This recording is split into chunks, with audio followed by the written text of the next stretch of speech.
Hello and welcome back. We just finished episode, what was it, 16? I 17? believe. We just finished episode 17 of Pokemon Horizons, the Shinsaku new anime for Pokemon, and it's time to open packs. Let's go. Yeah, Mercedes. While I do this, if you're watching this, you probably also see some other videos up on the channel. We started a Pokemon Emerald playthrough last week. That's uploading every Tuesday and Thursday until I beat the game. It's gonna be a full retrospective where I just sort of play the way that I would as a child. I go and explore things I usually skip, and overall have a good time. Latest episode was the most fun to record as we found out just the depths of the Mad Libs that is Dewford. All right, so starting off with a psychic energy. I have so many energies now. Honestly, I look forward to it. I'm tired. I'm tired of getting Sandiles, by the way. Just tired of it. All right, we got Mareep. Here's one I don't think I have yet, which is Silicobra. I have Sandaconda, but I don't have Silicobra. We got another Bisharp, which is nice. I'm starting to look for dupes because I realize I can actually make a deck by this point. Another Nest Ball. Oh, I for sure. think this is Nest Ball number 4. Another Pachirisu. And this is important because Pachirisu's attack, everyone discharge, does more damage for each electric Pokemon on the bench. So Alright, there's so yeah, deck here's an potential there. electric deck there. Yeah. Mm-hmm. Picnic Basket. Good old Yogi Picnic Bear. basket. Okay, we're Ooh. starting off with a Hollow Lechonk, which I don't think I have a Hollow one yet. Uh, Jesus, another Nest Ball. Two Nest Balls in one pack. That's pretty rough. And another Armor Rogue. Okay. Nice. Alright, let's see what we have. So we're gonna start with a darkness energy. We have something to match it. We have a Shroodle. Your opponent is now poisoned. Oh, Phalanx. I like the card art here. That's That's cute. that's All cute. right, It he's is back. indeed. Has it been 60 seconds? Well, you're Yes. back, so that's a good one there. So We yeah, have a hang Cadball. tight while we record the episode. All I'll just mute. right, no problem. Okay. Gothorita. Gothorita. Ooh, that's kind of cool looking. We got a Haunch Crow That's a good art. Yeah. on the tree. Yeah, it's good. We got the Calamitous Wasteland. I think I memed about that a few episodes back. Yeah, that's a wild name. We have a Snover as our first reverse holo. All right. Our second one is Pikachu, everyone's favorite Pokemon. Mm-hmm. And to join our Snover, we'll have a holographic Abomasnow with Perfect. some decent little colors to Nice it. little Poke Power there. Not bad at all. All right. So episode 17 is another laid back episode. However, it does cover some important ground that will be relevant later. And in that, I mean, Roy does a little bit of development as a battling trainer more so than just a Pokemon owner, or a Pokemon partner, I guess you could say. And that's basically it. All right. See you guys. All right. So, Dan, what was your favorite part of the episode? Just seeing good old Fuecoco and what's its English name? Wattrell. Wattrell, yeah. They're starting to get more along with each other. Yeah. Wattrell got some more power in their training sessions with Cat and Pikachu are always Oh, it's they're good. always good Captain's because OP. Cat and Pikachu's really cool. But I like seeing their relationship blossom. That happens a lot in these earlier episodes as we establish new characters. Liko, everyone's just growing as a character as we know more about them. But yeah, like you said, rather laid back. I we were getting mad at Roy during the middle because they ran into a little bit of turbulence and did everything in his power to not go back inside with his Pokemon.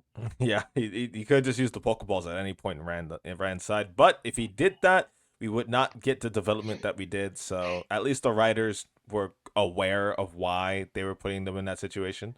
But yeah, I mean, simple answer. Oh snap, we gotta go inside. Return Pokeballs. Go inside. Simple as Yeah, that. that's boring. But to his credit, he is a new trainer. That is why he doesn't know how to get his Pokemon to work together. We also hinted, which we'll get into in a second, about Liko catching a second Pokemon, which is going to be exciting. Which, again, like I said, every episode's canon. Even if it's slow going, they're building up to something. As long as a episode of a series builds into something that will happen down in the future, obviously, Roy's going to be in battles. Liko's probably going to catch a new Pokemon. It's just canon because that's when it was mentioned and that's where all this stuff sort of progresses. We also got to see more of Dot this episode, and this was the first time that the others were let in her room. So it was their first time being in her room, and a lot of what Liko was doing in this episode, again, I don't want to keep mentioning it, but going into the canonicity or the canonicity. Let me make sure. Yep, headphones are. We're good. We're good. Of the whole deal here, right? It's the first time that they've been in Dot's room, and Liko, now knowing that she's Gurumin, is super, super nervous interacting with her now, because now it's not just Dot, it's her idol, Gurumin. So that's going to develop into something later on down the road as well. So let's quickly get into, we made a quick list, and I guess if you want to jump in, Darian, go ahead and say what your thoughts are on each of these. A short list of Pokemon that we think that Liko could potentially catch, and Darian did mention that because they are going to, what is the region called? Galar. Galar. Yeah, they're going to Galar. It might not necessarily be a Gen 9 Pokemon. So we're going to start off with Tandemaus. I put Tandemaus here because it's cute. Liko is a girl. Liko likes the cuteness of her Sprigatito. And so chances are that will probably be a theme going forward, similar to how Roy just sort of was all for the bond that it quickly developed with Hogator, and it enjoyed being around Kaiden so much that eventually decided, hey, I kind of want this thing in my life. So for Roy, it's probably gonna be a little bit more spontaneous, but I'm expecting Liko to, because of the way that she is, to put in some kind of thought process as to why she wants to catch a Pokemon. I also anticipate her to be really nervous about it. I also put Palmy.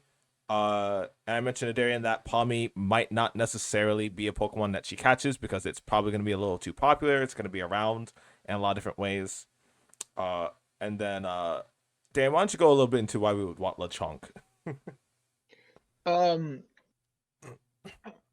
The Chonk, it's not only is it real popular, but it hasn't really been showcased as much, and also it was one of the first Pokemon she ran into going back to Paldea, so That's there's a true. little bit of significance there. Like, oh, I ran into this thing. What it was when she had the groceries, right? Right, and it was being a little glutton. Oh yeah. Yeah, the only problem with some Pokemon is that they might overlap with Hogator, because Hogator's known as a glutton, and I'm not quite sure if that's just a Hogator thing or damn, what's its English name? I keep calling it Hogator because it's a cool name. Fuecoco. Yeah, Fuecoco, there Hogator we is go. Fuecoco. We don't know if it's really a Fuecoco thing or if it's just this Fuecoco, but that is a character trait that we don't want to see too much overlap with, which is why we're also excluding Squovit. But yeah, Darren is right. It is one of the first Pokemon that she encountered. Perhaps she'll encounter one again, and um, it's really just going to be down to whether or not she is interested in the Pokemon. I feel like she's going to put a lot of effort into her pick. Charcadet, I also thought would be a cute one. And then Flittle, Tinkatuff were the last two, but again, not quite sure. Darian and I agree that Espathra might be a cool Pokemon for her to have in the future, but yeah, it's hard to know. And Darian, why don't you go into why we were talking about Applin? That was kind of a spur of the moment thing. I was like, they just revealed the Diplin. I don't really know how they're gonna connect games and the anime much more, because Yeah, I don't know. Is that the first DLC, right? The that's Teal Mask. yeah, it's the first DLC. And then I mean it makes way too much sense because the DLC Pokemon, it's like something Pelagos, something like that. Do you know its name? Yeah. Um, Terapagos, I think Terrapagos, it yeah, is. Yeah. Terrapagos. Yep, that's actually it. Yeah. Yeah. So that Pokemon is the Pokemon in her locket. It has two forms, and the form Yeah. that we keep seeing is that base form. So it's a really good point that he made that they might actually include Diplin, and since um they're going to Galar now, there's probably a really good chance that they actually find that thing. But then I mentioned that because it's also a grass type, typically the anime is not consistent with how people would normally build teams, but it's more likely that Roy ends up with an Applin because he does not have a grass or a dragon type on his team. But it would make a lot more sense for Liko to end up with it. And in that case, it wouldn't really be that bad. The dragon type will negate the grass type. Maybe she just becomes a grass type trainer. We don't know. Yeah. He also mentioned Toxel. Dan, you want to go into the Toxel pick? I think Toxel is a good Pokemon to like. It's not like it's the baby. It's a baby. It's a baby Pokemon. Pokemon, yeah. It's the newest baby Pokemon. So it would So probably it'll fit do yeah, for a new it'll trainer. be yeah really good for like teaching responsibility and like so those things I heard were a pain. They start out pretty weak too, but once they evolve into Into Toxtricity, Toxicity, yeah. it And I was feel really like good. But yeah, just like Sprigatito, I feel Toxicity might be a Pokemon that really spurs her on and encourages her, which is something that she probably really needs as a trainer. So it might not be that bad of a point. So yeah, I really like that one. And the fact that it's the newest baby Pokemon and they have an event in the games to where you get it via egg, perhaps that could happen. Maybe she'll have a Pokemon egg for a while. I feel like that would be more in line with her more nervous nature to have something to take care of and connecting through that and overcoming that anxiety. I feel like that would be really good thematically. And then the last Pokemon is Hatina. Obviously, I'm a massive fairy type fan. It is the Gen 8 Gardevoir, and it's very similar to her in its sort of fickleness and the way that the emotions sort of overtake it. So I feel like it'll be a really good fit with Liko. And it could help stir her and get her used to overcoming anxiety via force, honestly, because this thing will literally assault you if you if you're showing too much emotion. So that might be a really cool thing to see. Not the assault part, but just the sort of yeah. bit. All right. So anything else on this episode? We didn't really talk about their combo attack. Yeah, I mean it's a noob trainer strategy. They also had a cool gotcha in this episode featuring Watril instead of Fuecoco with Roy. So that makes me even more excited to see what Liko gets because then that's gonna allow her to have another gotcha, which is cool, or like the little intermission thing. But yeah, so for the combo attack, and Darren, you can follow up on this and tell me what you thought about it. Uh, we definitely knew it wasn't going to work going into it, but I personally was pretty impressed with the strategy of it because he actually utilized both Pokemon on both sides to distract Cap, and it almost worked. But you know, Captain literally has God Key or something because it's just flying around at this point. So yeah, it ended up being more impressive. It impressed everyone on the ship. Everyone on the ship, just like us, were pretty confused as to what the strategy was. But at the very least, this is a good episode to showcase Roy developing as a trainer and understanding strategy a bit more, because that is something that an Ash type character, as I keep referring to him as, just would suffer with initially. Unlike Ash, who just sort of comes up with things on the fly, he spent like a whole night trying to figure this out. So it's nice to see that he's going to definitely struggle a bit more with figuring these things out, and I'm looking forward to seeing more. So Darren, what do you think of the combo attack?